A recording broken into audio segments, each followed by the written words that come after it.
All righty. Well, as this beautiful progress screen finishes up, if anybody's watching, because I can't really tell from my end, thanks for watching.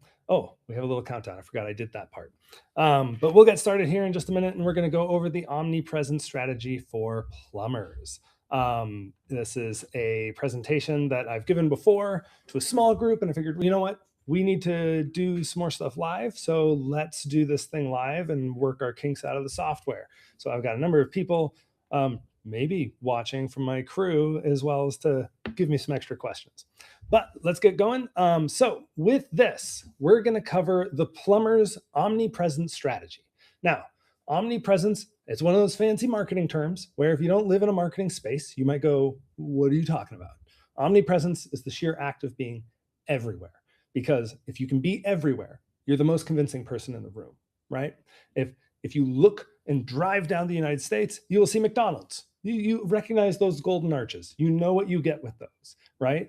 That is a sense of omnipresence. Then you see them on Facebook, you see them on TV, you see them everywhere. It's an idea of omnipresence. What people don't understand is that you can do this with a local company. And that's kind of what I want to cover today. So it really is the act of being everywhere all at once, having a trigger point that then allows you to follow everyone. And that's super powerful because it doesn't take that much extra effort to infuse at least some of this as a strategy. And most plumbers aren't doing it. So I want to see them do it more. So the biggest thing about this is a lot of people are running advertising, or they're running contests, or they're doing organic, or they have their website set up and everything's gorgeous. But what's happening is you're doing everything you can to drive people to it.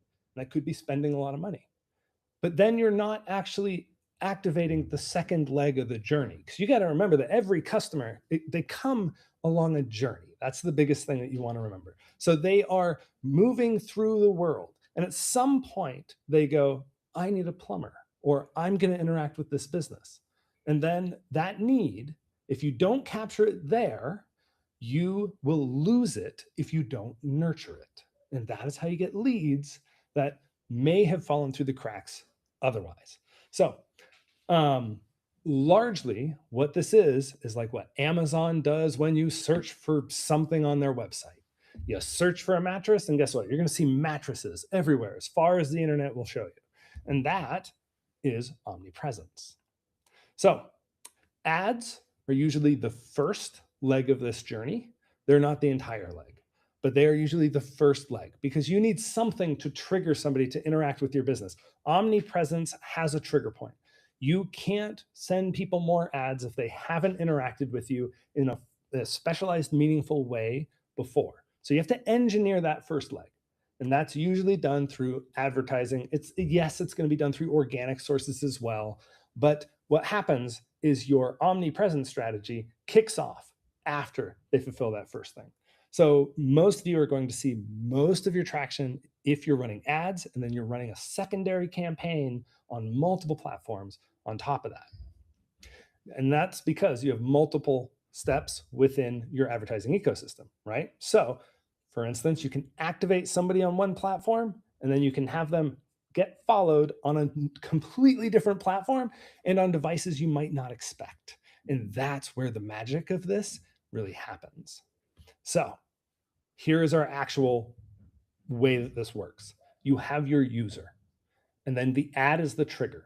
The trigger could be as simple as like click here, or it's, hey, enter this contest, right? And I don't want you to think about platform right now, not at that ad trigger, because there's going to be a lot of places where you can have that trigger happen. It could be on a PPC ad, it could be on a meta ad, it could be on Instagram, it could be on TikTok, it could be on a QR code on a standee at a street fair where you have a booth. All of these are possible trigger points for this. And what happens is when they interact with your business, and it's the least amount of interaction is just they visit a specific page. If they visit a page for your business, then you can follow them around for 30 days. And now you have to remember, well, how can I drive the right kind of people to that page? That's the advertising strategy that you need to work out first. But then once you know they're the right kind of person, why stop talking to them? That's what a lot of companies do, is they stop. And if you use Omnipresence, you can layer in these other things.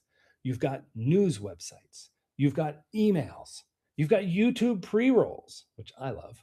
And then you've got apps like Candy Crush. You've got recipe blogs, which is actually a website. It's not part of Candy Crush. But like you've got more places that you can put your company on that user. That one person who rose their hand and said, I'm interested in plumbing services. That might be I'm interested in a repair, might be interested in your membership, might be I'm interested in a water heater replacement, right? So then television, this you can do as well. A lot of people don't know this, but most of our TVs have advertising inventory baked into them through two measures. One is going to be the TV itself, and then you've got all those apps. And those apps you can buy ads on. Like where you see ads on Tubi, Freevee, IMDb, even Amazon now, like Disney Plus, you can purchase those ads. Now, it's a little bit more of an expensive inventory, but it's possible. And if you don't have to buy a ton of it to get reach because you're targeting very specific people, well, it drives your costs down. And then TikTok as well. TikTok's a big one. And then depending on what you kind of do in your ad trigger, you maybe you know that this person is at this address and you could send direct mail. You can loop all these things in. Then you have to remember, what is it like when one person sees you across multiple places? And let's not pick all of them because that could be cost prohibitive for some. But what if you pick some heavy hitters? What if you ran an ad for a giveaway and then they clicked over to your company, they entered the giveaway, and now you know you have a homeowner's information, and now they saw you every time they opened a news website, every time they opened YouTube, and all over little boxes on the internet. And then, of course, social media as well, right? That ends up stacking effort and believability. So the real thing about this is a lot of people, PE is something that everybody goes like, I'm a small shop, I can't compete with that. You can, you just have to be more strategic about how you compete with it. And so with an omnipresent strategy, and you might go like, well, that sounds super complicated. It's not that complicated, and it doesn't cost that much because your audience is so low and qualified that most smaller companies can do this. But what it does is for that one person, at least, who showed interest in services that you provide, well, now you're becoming the dominant force in your industry for them. You can't play the mass market appeal of like, I'm going to cover this entire city with my budget, but you can say, I want this neighborhood, and then I want anybody who interacts with me to see me everywhere, even after they leave my website. And that's what this does. The amount of lift you get out of it on that one person is dramatic. So if you have the right triggers going in to where they're really qualified and hot to trot for plumbing services, well, then you stand a really good chance of getting that person influenced by this next leg of campaign. And what that does is it pushes your competition out of the room. Because for that person, they don't exist. You're buying up all the extra inventory on the internet that that particular person sees. And that allows you to say, Sally, you're mine for a little while here. And you can set a timeline on this. It could be up to like, I think 590 days on some of these platforms. Typically, people are going to get out of the buying cycle somewhere between 30 and 60, depending on what kind of trigger you had. And so you need to make that part of your customer journey as well. But that's kind of the idea here. So here's another concept. I'm going to run you through what it looks like on PPC, what it looks like on something like a social media ad. So first you got a PPC trigger. Somebody does a search. Plumber near me. They go to your landing page, but let's say they don't convert. Let's say that they don't actually call you. They leave without making any sort of contact. You know that they had a need. And if you're targeting correctly, you know they're in next door, the neighborhood that you really want to get customers in. Well, now you have the ability to follow them, right? So now they leave without contact, but they start seeing you everywhere, even as they're looking for another plumber, even as they're looking at DIY options on YouTube, right? Even as they're trying to continually solve their problem, they're like, oh my gosh, these guys show up everywhere. And that can last for weeks. And so then what do they do when they finally reach that tipping point? Because you got to remember what you're doing is you're building influence. So when they reach that tipping point where they're like, you know what, screw it, I'm going to call these guys. I see them everywhere. They have good reviews because you've been sending them reviews that you have gotten on Google. Now you're using them on other platforms. Well, they're not going to look like a conversion from PPC. What they're going to look like is a conversion from SEO, because what they're going to end up doing is they're just going to Google you by name. So it looks like a brand name mention. And that is how you can get some of these other customers through the door. And this goes beyond like, I run this campaign to get this, because there's a messy middle where you can't track the user because it's all in their head. But it's influence. Influence is super powerful. So I want you to think about how this definitely influences those longer buying cycles, like water heaters, right? If they're like, man, okay, well, we got to do this, but it might take them 2 weeks to make a decision because they're gathering quotes all this time. Well, you get to continually tell them like, hey, we're 5 stars. Here's a customer testimonial from little Aunt Ethel down the street, and she loves us, right? You get to humanize them. You get to tell them about your service. You get to do all this to warm them up to come right back to you. And that is the power of this. Now, let's move over to Meta. You now know a little bit about how the influence grows, but Meta, it's different. Meta is interruption-based marketing. And some people aren't going to come to you and look for a plumber on Meta. That's just a weird thing. Like, nobody does that because they go to Meta for entertainment. So you're going like, hey, look at me. Well, one of the best ways you can leverage Omnipresence this way is to get them to click. And one of the best ways to get people to click is to dovetail your business into something they actually care about. So we have back to school is going to be coming up, right? So imagine if you ran a contest that said, hey, enter to win $500 off school supplies from our favorite local business, if you have a business that fits that bill. And you can win this $500 gift certificate. It comes in a basket. We've got pencils, we've got coloring books, whatever. You can figure out your age range that you want to target this for. But what happens is you're aligning your business with the mother, with the father. You're aligning it with the parents. Now they have a reason to actually interact with you, right? And most people who have kids in the neighborhoods that you would target this, they're also going to own a home. In which case, you can target this into those neighborhoods, and bam, what do you get out of it? Name, phone number, email. And most of these things hinge on the email, because that is the unique identifier that travels across platforms that the user uses again and again and again. So you get them to give you that. And then you can take them and put them back into that retargeting or back into that omnipresence. And then they're going to see your reviews next. They're going to see the services you offer next. They're going to see the funny things your office dog does, right? All of those, yes, it takes money, but when you started out, you were targeting thousands. Now you're targeting hundreds, because you know they're on the precipice of knowing who you are and building that know, like, and trust factor. So the user sees the ad doing a foot in the door offer. So imagine if you then followed up with the omnipresence strategy and you were like, hey, we're doing 5 free home inspections this month. Call us to schedule yours. And now you're getting them on the phone.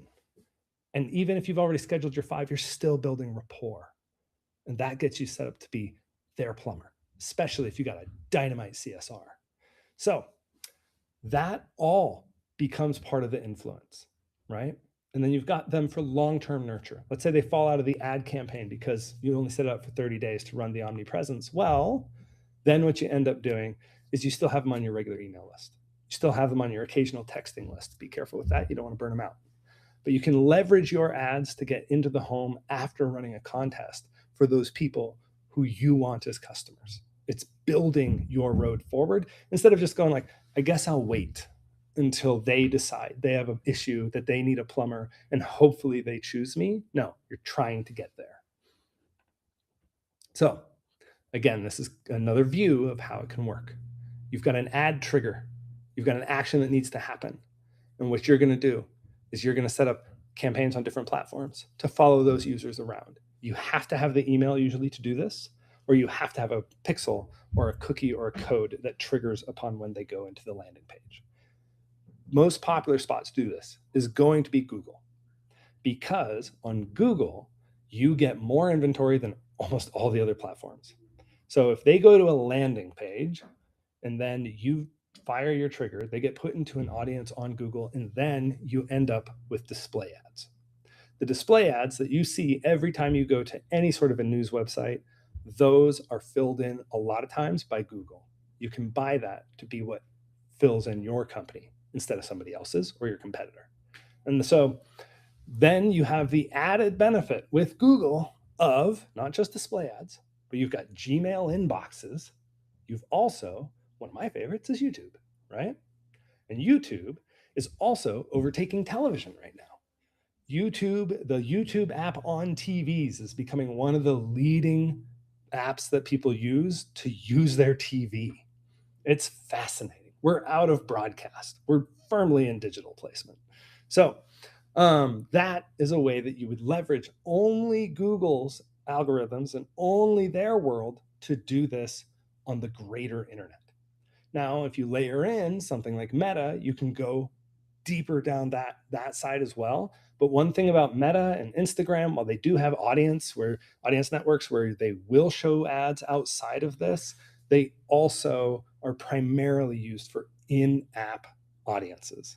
And I think that's good, but I think Google is better because Google will keep them going wherever they are.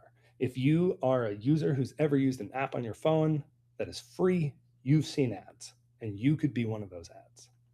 Now, why? So that's all the sort of like mechanics around all this, but why would you do it, right? And I've kind of alluded to this already. So I'll spoil the surprise. Frequency.